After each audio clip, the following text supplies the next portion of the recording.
भक्ति, भजन और प्रवचन के अद्भुत संगम में डूबने के लिए सब्सक्राइब करें आस्था टीवी के YouTube चैनल को और ताजा अपडेट के लिए बेल आइकॉन पर क्लिक करना न भूलें।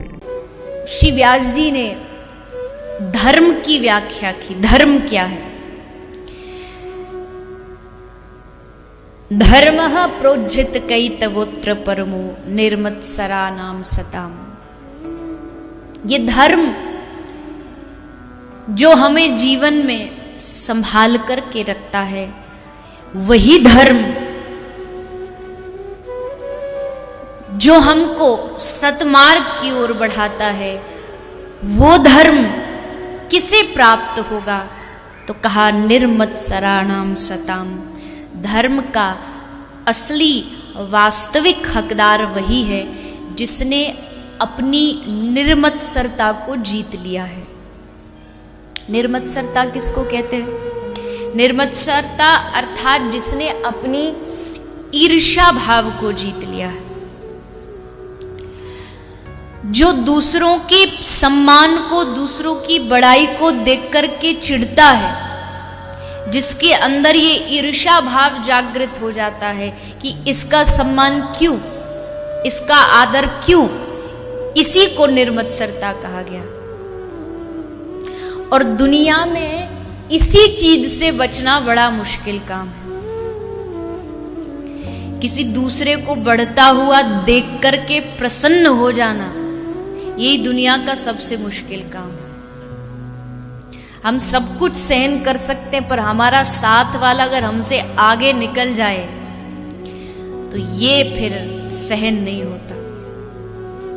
फिर लगता है अरे ये कल का आदमी ये कहाँ चला गया और हम कहाँ रह गए। और हृदय में फिर ईर्ष्या का जन्म होता है। और ईर्ष्या का जन्म होने से फिर क्या होता है?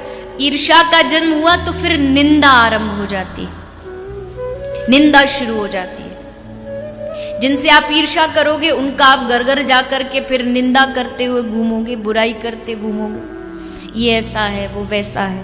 निंदा आरंभ हो जाती है। और निंदा करना मतलब जिसकी आप निंदा कर रहे हैं उसके सारे पापों को, सारी बुराइयों को अपने माथे पर ले। ये मैं नहीं, शास्त्र कह रहे हैं। आप जिनकी निंदा करते हैं ना, उनके सारे पाप धीरे धीरे आपके जीवन में आ जाते, आरंभ हो जाते। इसलिए किसी की भी निंदा करने से पहले सावधान रहिएगा, सोचिएगा। अगर उसने कुछ गलत किया भी है तो आप उसकी निंदा करके उसके गलत कर्मों का फल अपने ऊपर ले रहे। पर आज के आदमी को खाने को ना मिले तो चल जाएगा, लेकिन निंदा करने को ना मिले तो उसे नींद नहीं आती। इसकी बुराई, इसकी निंदा, उसकी निंदा, किसी को नहीं छोड़ते। लेकिन सावधान रहें निंदा करने से पहले। पर हां, ये बात भी है कि जिसकी निंदा हो रही है उस आदमी को खुश रहना चाहिए। कोई अगर कहीं आपको अपनी बुराई करता हुआ दिख जाए, है तो थोड़ा मुश्किल काम कि अपनी बुराई सुन के हाँ जी हाँ जी हाँ बहुत अच्छा, बहुत बढ़िया, अरे हमारा बस चले तो निकाल डंडा खोपड़ी फोड़ डाले, तेरी इतनी हिम्मत, मेरी बुराई।